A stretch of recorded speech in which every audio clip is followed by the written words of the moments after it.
Hello, this is Frank Falvey with Frank Presents, and again I want to welcome Jeffrey Roy. You've been here before, and when you were elected to the town council.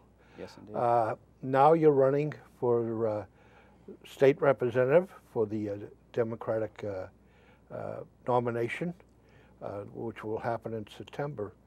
And if you don't mind, Jeff, if I just take a minute and tell the audience that as of today, State Representative Valley has officially resigned and is no longer a state representative.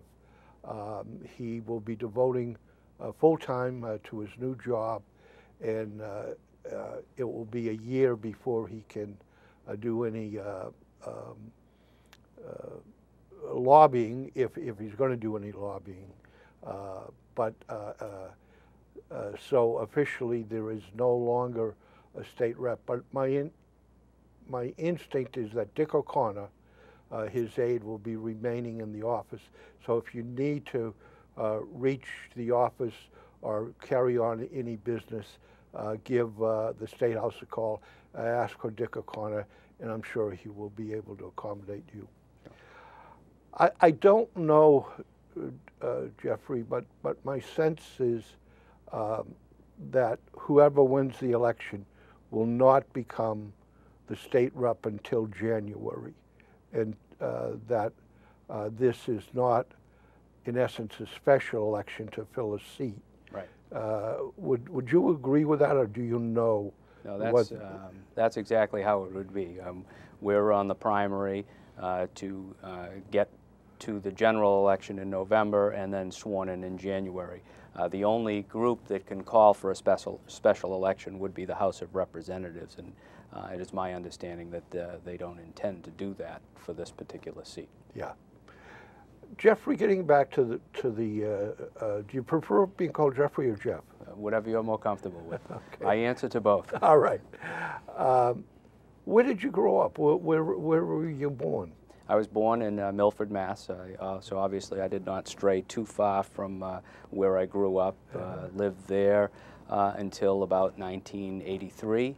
And then in 1983 I did 1 year in Chicago when I did my first year of law school. Then it was to Uxbridge, and ended up in Franklin in 1986. And this is where we have made our family home, and plan to stay here for a long time. You went to school in high school in Milford? Yes, I did. I went first grade through high school in the Milford public school system, got a great education, and it prepared me well for later on. And then you went to Bates, as I remember? Well, I had a brief stint at Worcester Polytechnic Institute. Okay. I went there for 2 years under the dream of being a computer scientist. Not a jazz player. Not a jazz player. And then after 2 years there, I transferred to Bates College in Maine. Okay. 1 year at DePaul University Law School, Yeah. and then got back to Boston College Law School, where I graduated in 1986. Where did you meet your wife? Met my wife actually at work. She was one of the paralegals in my office that I started in right after law school, and we met there, and then after she had our first child, she stopped working, and just recently is back into the law business herself for the last few months. Is she an attorney? She's a paralegal. Paralegal, yeah. Yeah. And you have how many children? Two? I have three. Three. I have a daughter who just graduated 2 weeks ago from Bates College, so it was nice to see her walk across that same stage that I walked across 29 years ago. I have a freshman, well, actually she's going to be a sophomore next year at Boston College, and a son who's going to be a junior at Franklin High School next year. Oh, great, great. So you're also, when you came to Franklin, ran for the school committee and was soon elected its chair. Right. And you served as chairman for 10 years. 9 years, actually, but... 9 years, yep. Okay. And you've been a town councilor now for a year. Yes. You know, Franklin is really a young youth community. What did you learn or what are some of the observations you've made as chair of the school committee? Well, a couple of them. I mean, Franklin Public Schools has 6,200 kids in it. That's roughly 1/5 of the population of Franklin are in the public school system. That's a school system that's equivalent to a place like the city of Lowell, Brookline, big school districts. And so the first thing I learned is we have a very large public school system. The other thing I learned is that Franklin is truly a community that cares about education. And I'm not surprised by that, given that Franklin is the birthplace of Horace Mann, the father of public education.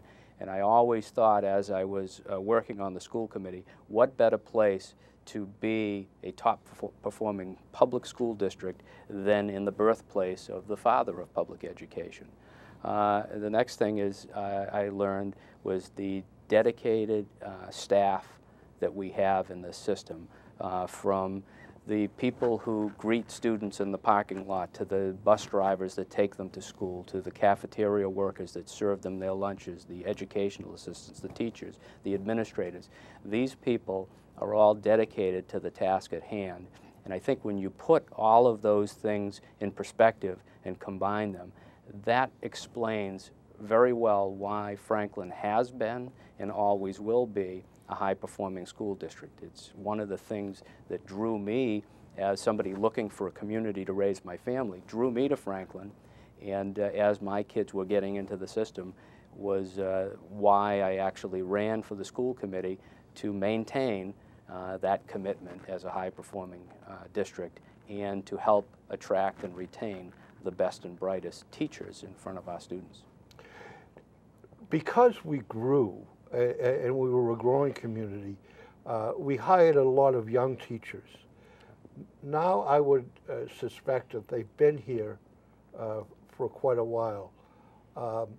How has that maturity been a good thing in the longer they've been here? Has that helped the growth of the Franklin school system, or has there been any negative because they've been teaching so long? Well, I think one of the great strengths of our teaching system is the mentoring program that we offer. And the teachers who've been here for a while have served as tremendous mentors to those younger teachers. So in that respect, it's been a great boon to our system. The other thing that I don't know that many people realize, but we have a lot of growth within our system.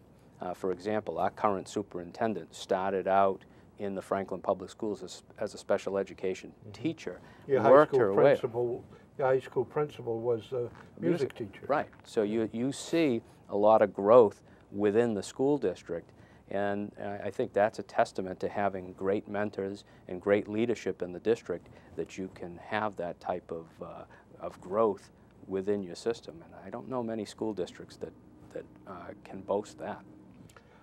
How do you see the youth that are attending school?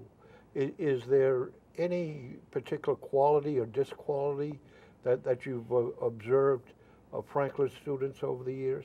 Well, one thing we do know is that our kids today are being educated and have to be educated for a global economy. They're no longer competing with kids from Medway, Milford, and Bellingham for jobs in the local area. They're competing with kids all over the world for the types of jobs, some that we don't even know what they're going to be. The economy and the world has changed so much.